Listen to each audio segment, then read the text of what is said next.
Hello, LinkedIn Live. Hello, Facebook Live. Good afternoon. Liam here. You probably know that. My name's somewhere here.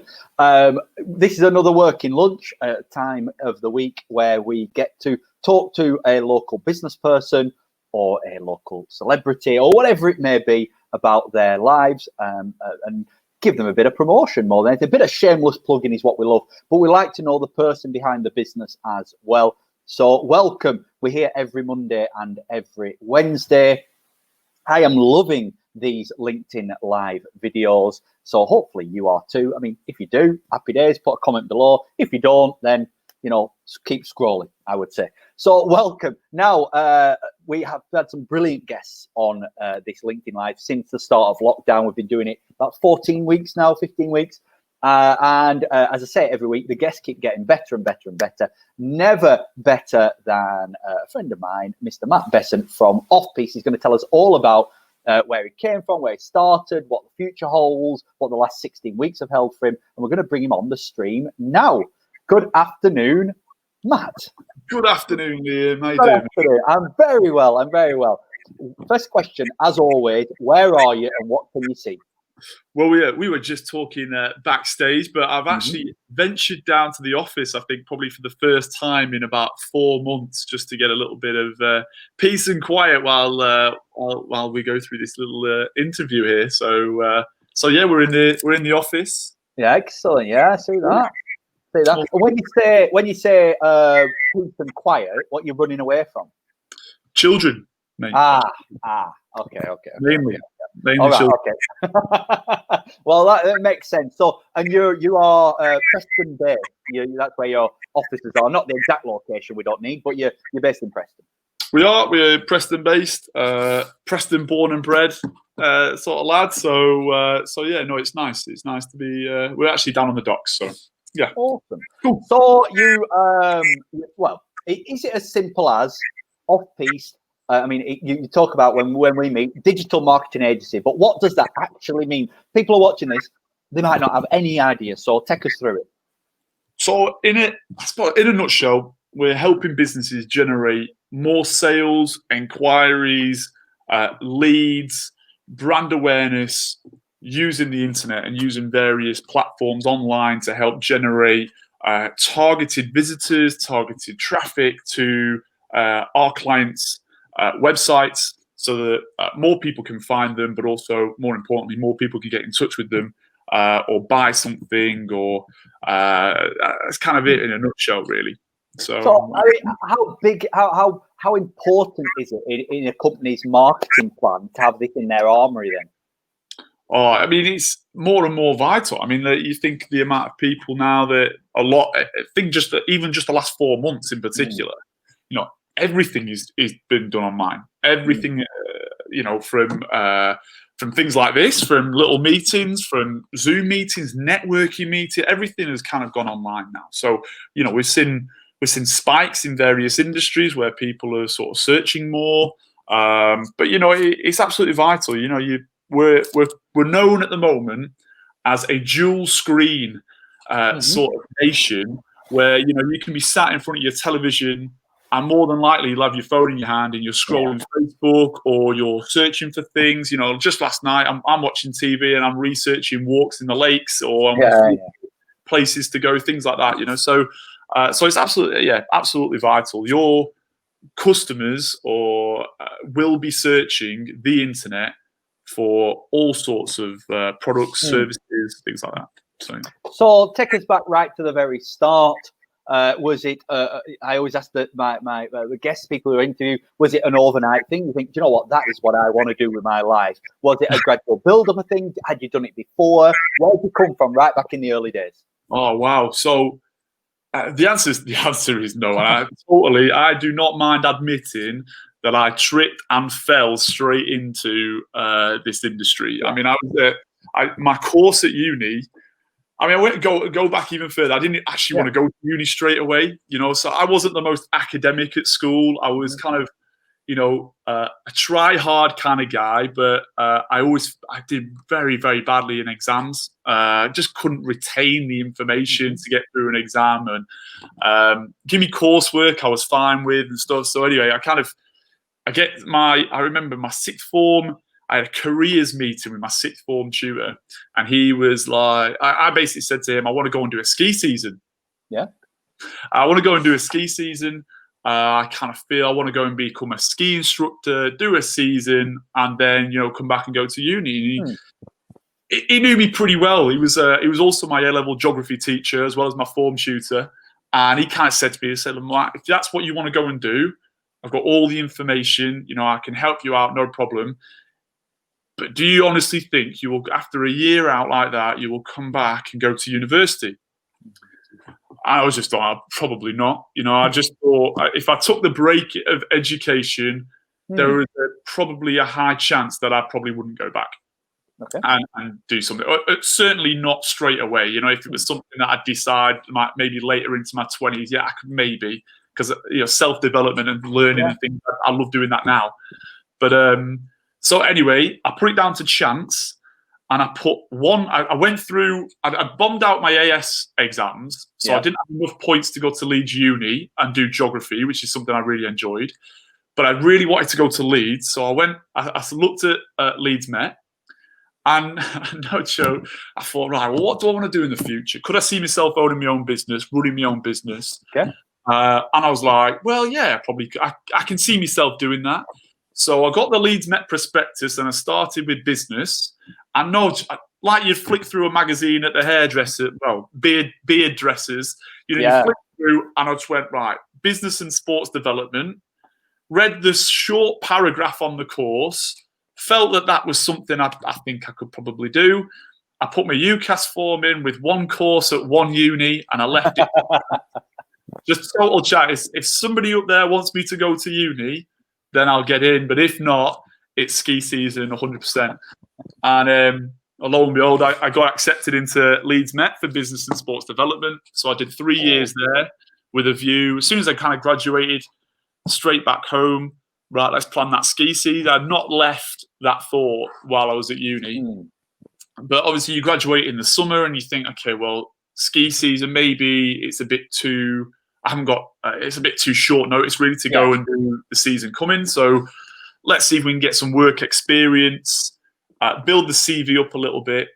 In terms of the digital side of things, it was all new. I think out of 3 years on the business side of my course, there was one module in 1 year that touched on online. There was no other, you can go and do digital marketing degrees and diplomas and all sorts of stuff now.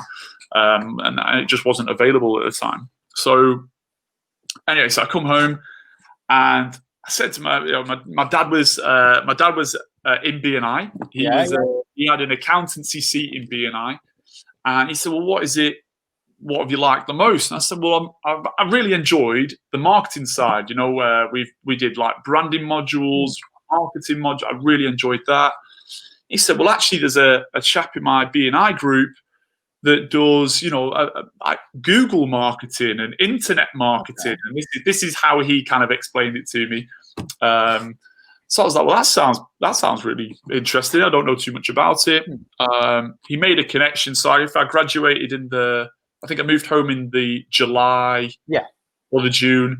I had like 4 weeks of not really doing a right lot. And then 1st of August, I started this work placement at this internet marketing company called Custard Media. And about 2 months into a 3-month placement, they offered me a full-time job. And I kind of just stuck with it. I was there for 3.5 years before setting up Off-Piste, and which has turned 7 years old in April this year. 7 years. So take me back to that decision, or that that decision to go to university. You see, come across as a person that doesn't actually hold many regrets about something because it's shaped you in the way that you are. So, but do you wish that you'd actually got on that ski term rather than, I know you've got a great successful business now, but what would have been if you would have said, you know what, I am going to go and do that ski season? Oh, do you know what? And it's funny actually, because I do actually think about this. I do think about this occasionally and think, oh, what if I actually had gone and done that ski season? Where would I be now? And to be honest with you, I don't really know. I think I enjoy skiing that much. I actually think it would probably have formed some sort of full-time. I wouldn't say career, because it's very, very seasonal, isn't it? But Yeah. I think it would have taken me a while to get out of the going back doing a ski season every year, you know. So no, I don't regret it. No. I don't regret it. Becoming a ski instructor is still on my list of things to achieve. Okay. So that's that's more just for me personally. You know, I've got a little girl who's just turned 4. I've got a brand new baby boy. I've got a wife that doesn't ski yet. So it'd be very, very cool to try and become a ski instructor and sort of teach my family how to ski. That'd be pretty cool. So you got into off-piste, and one day you said, right, do you know what, that's it. And now the factors behind saying, right, I'm going to be a business owner are one thing. But what was going through your head when you thought, I'm going to take that jump and I'm going to do it. I'm going to do it for myself. What were them thoughts like, and how did you overcome them? Because we all have fears about starting out in business. We're both of the business. Yeah.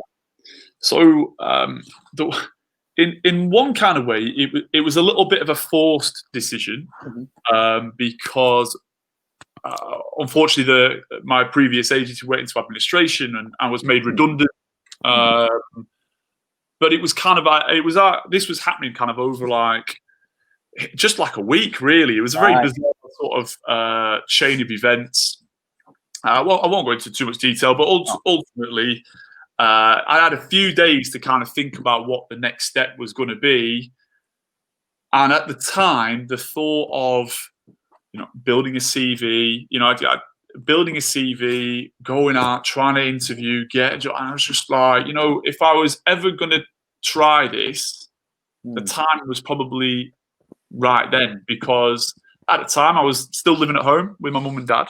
I didn't have a family. I don't have a wife or children or anything like that. So I think it kind of ticked a number of boxes. With the building where our office is actually, the building's owned by my mum, and there was no tenant upstairs, which is where our office is now. And it was kind of those ticks in boxes. And I kind of had obviously a chat with my parents and stuff, and like any parents, they offer their support, and it's like, if this is something you want to try, then we'll kind of set a little time frame, and let's see what we can do. So fortunately, I kind of hit the ground running. It took a little bit. I mean, I was fortunate. Well, I say fortunately, because I've been with the previous company a while, I had a little redundancy package that kind of kept me ticking over. My dad lent us some money, or lent the company money, to acquire proper furniture. I think at first I was kicking it on my granddad's old art desk. I'm not actually sure why that was here, but it was. And the meeting table was there, my nana and granddad's old dining table that kind of pulled out with a pop-up middle in it, that sort of thing. So when I knew that I had a bit more of a plan in place, he lent me a little bit of money, and I acquired some proper furniture to make it look like a proper office. So yeah, it was cool. It was pretty. And look at it now. It's from humble beginnings. This is it. I'm interested in the psychology behind how business people make decisions. And you talked about, well, you didn't have the responsibilities that you had. You have now, because of course you've got huge responsibilities to the family and at home and etc. etc. Would you think that had been the same decision if you've had to make that today? Take that risk, take that leap. I mean, or do you think, you know what? I've always had that even though I didn't know it when I went to university. I've always had that entrepreneurial spirit. I just didn't know it. Are you considering yourself an entrepreneur in that way? Yeah, man. I bore Kate to tears with the amount of ideas that I kind of come up with. I have this little black book of, what about this? And and I'll just chew her ear off about something. And so I think there's always been this entrepreneurial spirit. Spirit been brought up with that kind of spirit. I've kind of family and the people around me. They've always had good businesses and things like that. So I think I've always had that entrepreneurial spirit.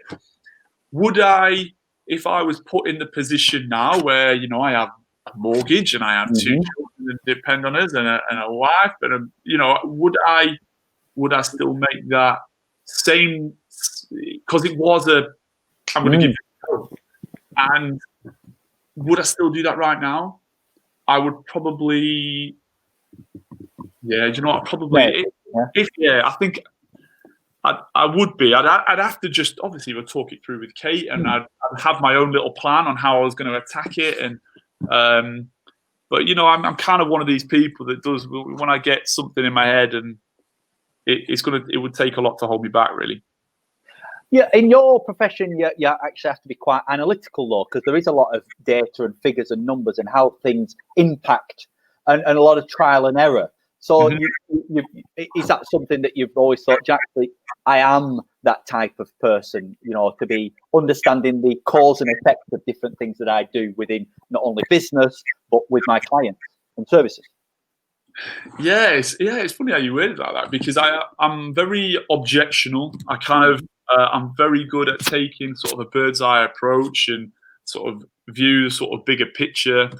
We kind of put that into our clients' campaigns, you know. But I am very, you know, analytical and strategic. I'm exceptionally logical. You know, I like to.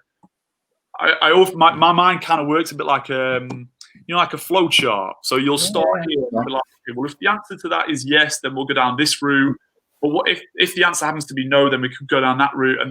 And my mind just works like that. It's like a spiraling spider diagram at times, you know. But yeah. So here's the thing: what do your clients love about you most? As in, not a person, but a company and the service that you provide. Yeah.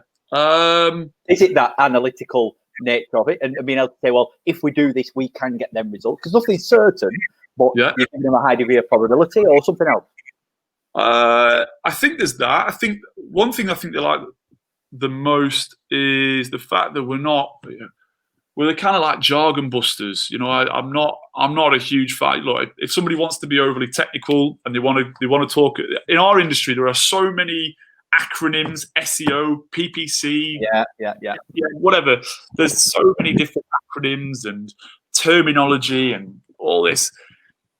And what I like to think we do for our clients, hopefully we don't get too many comments on the contrary. Well, yeah, I've disabled them for this. Wait for it. There'll be somebody. I'm thinking. But we like to take it right back down to basics. You know, try and put it across. Explain what I think we need to do, why we need to do it, and almost take our clients on a little bit of education as we kind of as we're delivering the campaigns and the services and things like that. You know, we try and explain what we're doing. You know, rather than just sort of doing it and hoping for the best. You know, we kind of educate. But I think the honesty comes into it as well. You know, so if we feel that actually something's not working, you know, we're happy to put the brakes on first and then say, look, this isn't working. We need to change it up. And that's kind of builds into the sort of off-piste thing. You know, it's off-piste typically is about taking a different route and an alternative route, and that's what we like to. That's what hopefully that's what we like. Yeah, because you're very strict on your values that you've got as a company as well. You've got them. I know you did an exercise where you said, right, these are our core values. This is what we're going to stick to. Forgive me. What were the core values actually? You've got them plastered on your wall. We have, yeah. So honesty, attentive, personable, and logical. Yeah. So, and do you know what? The kind of the main core of our business are values that are our family values as well. You know, that is kind of what means a lot to us as well. Is that, you know, we're a little family business. I'm very proud that we're a husband and wife team, and we like to help other businesses that want to achieve the same kind of things that we want to achieve our life. You know, so that's family values as well. So of course you'll be in demand, and you'll have people who'll be and companies who'll want to engage with your services. Do you look to work with, you just maybe said it, look to work with people just like you, family businesses, or is it anybody? Do you have preferred types of businesses you like to work with, whether sector specific or whatever it may be? Yeah, I mean, so generally speaking, yeah, like family businesses are usually we get on really well with. If they're industry wise, we've got clients in lots and lots of different industries. If a company is looking to generate more phone calls, more contact forms, more sales through their website, then we can generally put a plan in place to help that person and that company out. So not necessarily sector specific, but Liam, we just like working with nice people. Yeah. We just like working with nice people that want to look after their families and their staff, and they have very, very similar company values to ours. If you could put that on a postcard, that would be. So take it back 14, 15, 16 weeks, the second week of March, the proverbial hits the fan. What's your thoughts at that moment? About that? With regard to business, yeah. Hopefully. Do you know what it's been? There have been some highs and lows, definitely. The beginning, when people weren't quite sure what was going on, and we had unfortunately we had quite a few clients that were on the business to consumer side. We work with a little group of escape rooms. If anybody knows the Liccardo escape rooms in Manchester and Rawtenstall, we were working with an escape rooms in the Lake District, referred to us by the guys at Liccardo, which is pretty cool. We lost about 7 clients in 24 hours. It was just like, oh my gosh, but it was what's best for their business. If their business is closing down, there's no, it got to a point like at the beginning of March, we were generating bookings through Facebook for the escape rooms, and they were getting just as many cancellations. And there's nothing to do there, So we work with them. The great news is they're kind of back on board again, and we're as they started opening up and meeting all the government guidelines and things like that. You're able now to go to certainly Liccardo to play games live, which is great. So they're back on board. But that first week was a little bit twitchy, and then I think as people started finding their feet and they started thinking, actually, business is still going. We had quite a few inquiries about how we could help, and generally speaking, the vast majority they've done very well over the period. So yeah. Very good. And how's that working from home thing? You've got to spend more time with your family. That's got to be fantastic, hasn't it? Yeah, it's got to be life changing in some ways. How do you change your view on how you're going to work? It's really interesting. So we kind of already had this idea prior to the whole lockdown thing. We've been working from home probably since the start of February. And that's mainly because we had our little boy in March. So it's kind of we were already kind of working from home anyway, and it took a while. I won't lie to you, it took a while to get used to it. There were a few tensions and things like that. Anybody my LinkedIn, I did something for Dave Scholes the other week.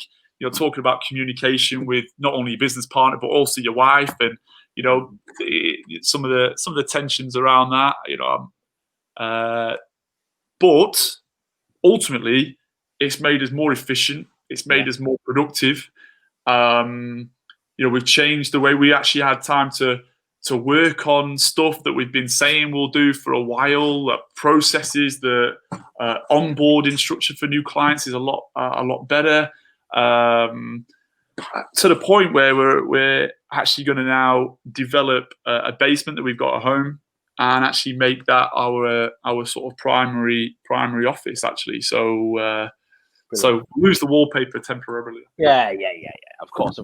I mean, and we talk a bit, and it seems that business has been good actually through this lockdown period. People are thinking to the future and thinking, well, actually, we've got to get back to business. Yeah.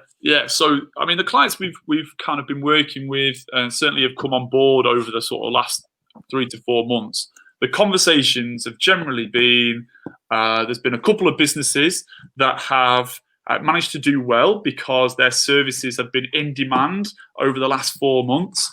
But the general conversation is, I want to come out fighting. I had one conversation with a client, commercial energy client, and he was like, I've been through a recession before. Not doing anything doesn't work.